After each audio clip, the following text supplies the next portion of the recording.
Alright, so recently the Detroit Pistons picked up Zhaire Smith with the trade with the Philadelphia 76ers. We traded Zhaire Smith for Tony Bradley, and the main purpose for that was not just to get Zhaire Smith, but apparently there were some contract things where the Pistons basically ended up getting free money off the books because of trading Tony Bradley, something like that. It's very confusing, the money aspect of basketball, very confusing, but whatever. We ended up picking up Zhaire Smith, and I believe that Zhaire Smith needs to have a good, possibly even a great preseason, and I'm going to tell you the reasons why. So I like Zhaire Smith coming out of college. Athletic, two-way shooting guard, right? He can score on offense, he can play defense. He was a really good defender coming out of college.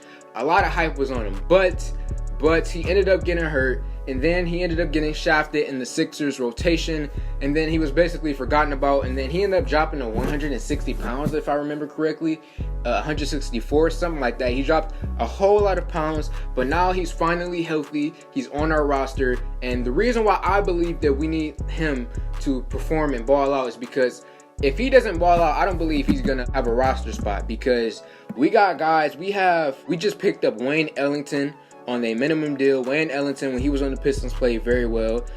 He's going to be on a roster. We're not going to waive him or send him to the G League. Svi Mykhailiuk, not waiving him, not putting him in the G League. And then it's Musa. This is going to be a very interesting thing because Musa is a small forward shooting guard combination. And we also have a whole bunch of point guards who are primary ball handlers, and we may move some of the point guards to the 2. So Zhaire Smith is going to be competing with a lot of guys. And Zhaire Smith, what you have to do, bro, you have to flat out ball out. If you came out and you averaged 14 points for the 4 games in this summer league against the Knicks, and I believe we play Washington as well, the Knicks and Washington, if I remember correctly.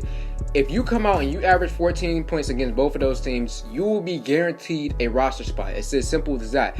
If you don't come out, if you play like trash, if you do what you did on the Sixers and average 3 points for your 2 years being there, then unfortunately I feel like at best, you're going to be in the G League. At worst, the Pistons are going to cut you. You're not going to be on the roster. And if we cut you, unfortunately, I don't believe you're going to get many interested teams. You may get 1, maybe 2, but I don't think many teams will be interested in you if we just cut you this preseason. So Zhaire Smith, man, you got to come out. You got to show us that you're finally healthy. You got to show us that you're better than 3 points, and I believe he will. If you remember again, in the preseason when he was drafted, he came out and he balled out before the injuries, and then he got shafted in the rotation. Zhaire Smith, he just needs to ball out in order to make a roster spot. In order to make a G League roster spot, he needs to come out and show us a little bit of something. So this one is a little bit of a short video, but I had to get y'all some Pistons content because I know I got a lot of Pistons subscribers and I'm a Pistons fan, so I just had to give y'all something. So thank y'all for 700 subscribers. I'm loving the support. Like this video, comment on this video, share this video. I'm out.